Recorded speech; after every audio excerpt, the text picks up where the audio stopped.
अस्सलाम वालेकुम। आपको शायद पता न हो कि कथियावारी और मरवारी गोरन में एक मज़ेदार मुकाबला चलता रहता है। चलो इन शानदार जानवरों के बारे में जानते हैं। सबसे पहले बात करते हैं कथियावारी गोरे की। ये खूबसूरत गोरा हिंदुस्तान के कथियावारी इलाके से है। ये अपनी ज़बरदस्त ताकत के लिए मशहूर है और पता है ये गोरा मीलन तक बगैर थके दौड़ सकता है। और हाँ, ये बहुत मिलनसार भी होता है और एक बेहतरीन साथी बनता है।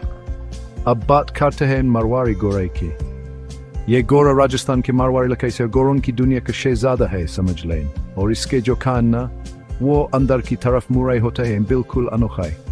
इसका स्टाइल तो बस पूछा इन मत लजवाब है। और पता है क्या, ये एक जबरदस्त जंगजू गोरा भी है। ये बहुत बहादुर और बहुत ही फुर्तीला होता है। तो फिर कौन सा बेहतर है? अगर आपको लंबे सफर का दोस्त चाहिए तो कथियावारी आपके लिए है।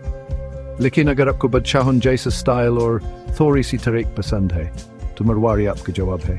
सच कहूं तो अब दोनों में से कोई सा भी चुन लें, पछताएंगे नहीं। दोनों ही अपनी अपनी जगह लाजवाब हैं।